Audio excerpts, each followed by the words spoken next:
Hello to everyone. आज के lecture में हम पियाजे की जो थ्योरी हमने कल स्टडी किया था लेक्चर 1 में, उससे बेस्ड जो प्रीवियस ईयर क्वेश्चंस हैं जो एचटेट में आए हुए हैं उनको हम डिस्कस करेंगे। सो देखिए, फर्स्ट क्वेश्चन है, according to cognitive development theory of पियाजे the basic building block of knowledge, यानी कि जो हमारे पास नॉलेज का जो हमारे पास हम लेते हैं उसकी बेसिक जो बिल्डिंग ब्लॉक है उसे हम क्या कहते हैं। देखिए, कल मैंने आपको कुछ टर्म्स बताई थी, स्कीमाज, एसिमिलेशन, इसके अलावा अकोमोडेशन, अडेप्टेशन। इसमें जो स्कीमा है वही हमारी सबसे पहली नॉलेज होती है। ओल्ड स्कीमा का यूज़ करते हुए हम उस नॉलेज जो हमारे पास नई आती है उसको परिवर्तन करते हैं और फिर उसके बाद नई नॉलेज को ऐड करके हम न्यू स्कीमा फॉर्म करते हैं। तो बेसिक बिल्डिंग जो होता है block of the knowledge, this is called schema. ठीक है, सो फर्स्ट का हमारे पास राइट आंसर क्या आएगा, स्कीमा आएगा। नेक्स्ट है, हालांकि देखिए ये यहाँ पर मैंने फिल इन द ब्लैंक्स दिया है, आपको 4 ऑप्शंस जो है वो एचटेट के पेपर में देखने को मिलेंगे। ठीक है, नेक्स्ट है, अकॉर्डिंग टू पियाजे adolescents ability to evaluate logic of verbal statement without referring to real world circumstances, यानी कि अगर हम उन्हें रियल वर्ल्ड के कोई भी सर्कमस्टांसेस को रेफर नहीं करते हैं और वर्बल स्टेटमेंट उन्हें देते हैं तो भी एडोलेसेंस की इतनी एबिलिटी होती है कि वो उसे भी यहाँ पर लॉजिक लगा सकें। इसे हम क्या कहते हैं? तो कल मैंने आपको बताया था कि इस वर्ल्ड के बाहर जो दुनिया है उसके बारे में अगर बच्चे सोच लेते हैं आउट ऑफ द वर्ल्ड, ठीक है, थ्रू वर्बल स्टेटमेंट्स, ठीक है, that was called propositional thought, propositional thoughts. ठीक है, नेक्स्ट है, अकॉर्डिंग टू पियाजे which characteristics is not related to formal operational stage. ये लास्ट स्टेज थी फॉर्मल, जिसमें आपको बताया था क्रिएटिविटी हो गया, ठीक है, इसके अलावा डिडक्टिव रीजनिंग हो गया, ये सब चीज़ें उसमें देखने को मिलेगा, आइडियलिस्टिक भी देखने को मिलेगा, अब्स्ट्रैक्ट भी देखने को मिलेगा और स्पेक्टियल ये देखने को मिलेगा। ठीक है, स्पेक्टियल का मतलब होता है, आपने देखा होगा स्पेक्टियल कोऑर्डिनेट्स, फिजिसिस्ट जो है स्पेक्टियल कोऑर्डिनेट्स को स्टडी करते हैं, उसमें एक्स वाई जेड, इसको वो क्या कहते हैं, स्पेक्टियल कोऑर्डिनेट्स कहते हैं। तो कितने हैं? 3 हैं, यानी कि 3 डायमेंशंस में बच्चा जो है वो रीजनिंग यानी डील करने लग रहा है। 3 डायमेंशंस में बच्चा कैसे डील करेगा? फॉर्मल ऑपरेशनल स्टेज, यानी कि यहाँ पर जो एज है वो लगभग हम कहें तो 11 से लेकर के 15 साल या उससे ऊपर जो है 18 साल कह लीजिए, वो बच्चे होंगे इसमें। तो ये बच्चे 3 डायमेंशनल के अंदर जो है नहीं जा सकते हैं। ठीक है, 3 डायमेंशन हम जो है सिखाते हैं कॉलेजेस के अंदर, ठीक है, तो स्कूल में भी नहीं सीखते हैं वो चीज़ें। तो यहाँ पर स्पेक्टियल रीजनिंग जो है वो यहाँ पर सही ऑप्शन हो जाएगा, यानी कि this is not the characteristics which is related to formal operational stage.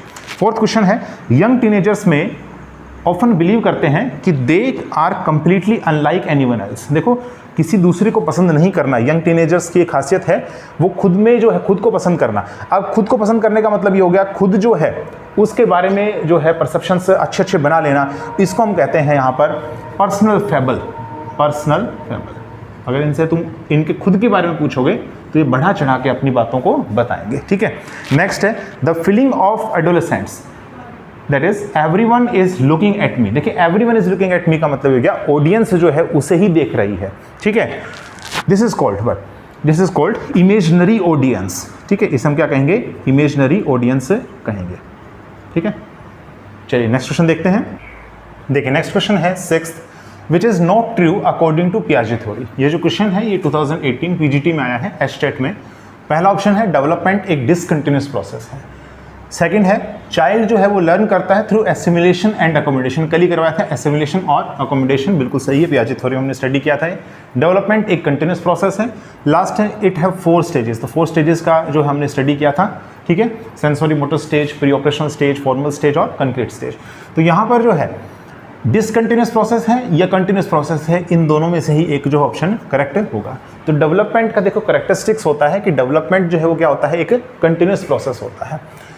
तो यहाँ पर ये ऑप्शन है सही होगा, डेवलपमेंट जो है वो डिसकंटिन्यूअस प्रोसेस है, ये जो है ट्रू नहीं है। ठीक है, नेक्स्ट जो है, अकॉर्डिंग टू पियाजे in which stage child is able to understand hypothesis. देखिए, हाइपोथेसिस को अंडरस्टैंड कर रहा है और जो उसकी थिंकिंग एबिलिटी है it is on the basis of logical statement. Logical statements से ही वो थिंक जो है कर पा रहा है। 2020 टीजीटी एचटेट का क्वेश्चन है। तो यहाँ पर जो 4th स्टेज है, 4th स्टेज कौन सी वाली, फॉर्मल या अब्स्ट्रैक्ट स्टेज, इसके अंदर यहाँ पर थिंकिंग एबिलिटी बच्चा डेवलप कर सकता है, क्योंकि कंक्रीट में तो कर नहीं सकता, ठीक है, कंक्रीट में चीज़ें प्रत्यक्ष होनी चाहिए, उसके बाद में जो है वो थिंकिंग कर सकता है। लेकिन यहाँ पर क्या हुआ, लॉजिकल स्टेटमेंट के बेसिस पर ही क्या कर रहा है, थिंकिंग एबिलिटी करने लग रहा है। 8th क्वेश्चन है, what is the age group of normal development stage heteronomy reciprocity. कल मैंने 4 स्टेजेस जो है पियाजे की मॉरल डेवलपमेंट थ्योरी की करवाई थी, 2020 टीजीटी का क्वेश्चन है।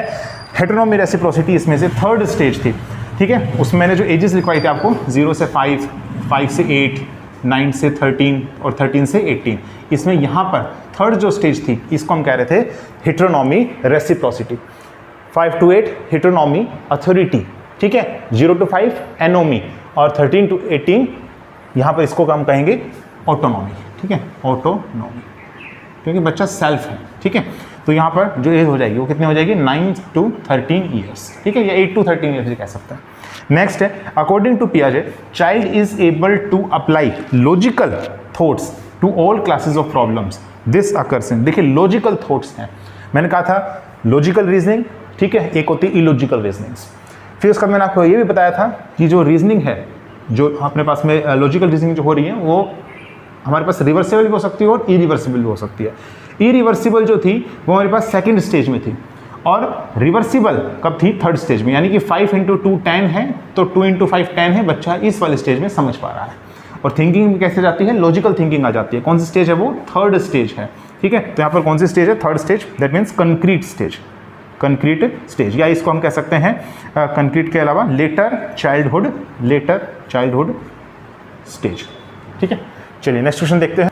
देखिए लास्ट क्वेश्चन है, 10th क्वेश्चन है, during which stage child develops object permanence, यानी कि किसी भी जो हमारे पास नॉन लिविंग ऑब्जेक्ट है वो उसके लिए, बच्चे के लिए परमानेंट है वो, ठीक है, चाहे फिर वो वहाँ पर है भी नहीं। तो मैंने कहाँ बताया था ये चीज़, ये मैंने बताया था आपको जो 1st स्टेज थी सेंसोरी मोटर स्टेज, उसकी ये बात चल रही है। तो कौन सी स्टेज है, 1st स्टेज है सेंसोरी मोटर स्टेज, ठीक है, ऑब्जेक्ट परमानेंस। इसके अलावा मैंने आपको बताया था यहाँ पर रिफ्लेक्स एक्शंस, ठीक है, या फिर कह सकते हैं इमिटेशन, और साथ ही साथ यहाँ पर सेंसर्स का यूज़ करते हुए मोटर एक्टिविटीज़ बच्चा करता है। नेक्स्ट क्वेश्चन है, building schemes through direct interaction with environment. देखिए यहाँ पर बिल्डिंग स्कीम्स ऑफ सीधा नहीं कहा गया कि बिल्डिंग ब्लॉक ऑफ नॉलेज की बात की गई कि आप यहाँ पर स्कीमा कर आएंगे, स्कीमा अगर आप करके आएंगे तो गलत हो जाएगा, ठीक है। देखो डायरेक्ट इंटरेक्शन जब आप एनवायरनमेंट के साथ करेंगे तो बिल्डिंग स्कीम्स, यानी बिल्डिंग स्कीम्स का मतलब क्या हो गई, जो आप स्कीम्स ने डेवलप किया है, जो आपने नई स्कीम्स जो निर्धारित करी हैं, तो नई स्कीम्स जो आई हैं जब आपने डायरेक्ट इंटरेक्ट किया एनवायरनमेंट के साथ। जैसे मैंने आपको कल बताया था एग्जाम्पल कि पक्षी है तो पक्षी और जो आसमान में उड़ रहा है एरोप्लेन, उनके बीच में बच्चा जो है वो क्या कर पाएगा, डिफरेंस जो है वो कर पाएगा, एक नया स्कीमा जो है वो बिल्ड अप हो जाता है, ठीक है। तो उसको हम कहते हैं अडैप्टेशन, क्योंकि बच्चे ने जो है एक नया जो हमारे पास स्कीमा है उसको क्या किया है, अडॉप्ट किया है, अडैप्टेशन हम इसको कहेंगे through direct interaction of environment, ठीक है। नेक्स्ट है, at what age morality of cooperation. देखिए यहाँ पर मैंने आपको कल ये नहीं बताया था, मोरल डेवलपमेंट जो हो रही थी पियाजे में, इसमें 2 चीज़ें बताई गई हैं, ठीक है। एक है, अब ये चीज़ नहीं पूछी गई है स्टेट में, ठीक है, मॉरलिटी ऑफ कोऑपरेशन, और एक है मॉरलिटी ऑफ कंस्ट्रेंट, ठीक है। तो दो नाम याद रखने हैं, ठीक है।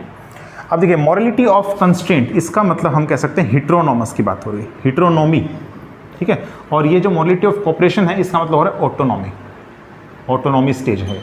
अब देखिए जो हिट्रोनॉमी है इसमें बच्चा जो है वो सेल्फ नहीं है, बच्चा जो है वो सोसाइटी के रूल्स जो है वो बे कर रहा है, उसके हिसाब से वो सही गलत जो है वो निर्णय ले रहा है। आगे जाके हम इसको कॉलबर्ग थ्योरी में भी स्टडी करेंगे। ऑटोनॉमी जो है इसमें बच्चा जो है उसके किसके रूल हैं, उसके खुद के रूल्स हैं, ठीक है। तो ये लगभग आप समझिए 9 से 10 साल तक में आ जाते हैं, ठीक है। जबकि जो मॉरलिटी ऑफ जो कंस्ट्रेंट है यानी हिट्रोनॉमी जो स्टेज है, ये यहाँ पर हम स्टडी करेंगे। जो इनिशियल स्टेज है वो यहाँ पर आ जाती है 5 से लेकर के 9 साल तक, तो 5 to 9 ईयर्स में आ जाती है, ठीक है। तो morality of constraint 5 to 9 years, morality of corporation 9 to 10 years. तो ये आपने टिक करना है, यहाँ पर जो आंसर आ जाएगा वो 5 to 9 ईयर्स आ जाएगा, ठीक है। That's all the answer. Next, एक टीनेजर फील करता है no one has ever been as deeply in love as he is, ठीक है। देखो अब यहाँ पर ये कह रहा है कि मुझसे जो है कौन प्यार करता है, मैं खुद ही प्यार करता हूँ, जितना मैं अपने आप से प्यार करता हूँ इतना कोई और नहीं करता है। ये एक टीनेजर की खुद की फीलिंग है, तो इसे हम क्या कहेंगे, पर्सनल फैबल कहेंगे, पर्सनल फैबल। खुद के बारे में ये क्या है, बड़ाई है, ठीक है। तो ये क्या हो जाएगा, पर्सनल फैबल हो जाएगा। तो ये कंप्लीटली जो है पियाजे के जितने क्वेश्चंस आए थे अब तक के एचटेट में मैंने आपको करवाए हैं। होप आपको आज का लेक्चर समझ में आया होगा। सो ये हमारे पास पियाजे थ्योरी है। नेक्स्ट जो हमारे पास लेक्चर होगा उसमें हम कोलबर्ग थ्योरी मॉडल डेवलपमेंट की स्टडी करेंगे। Thank you.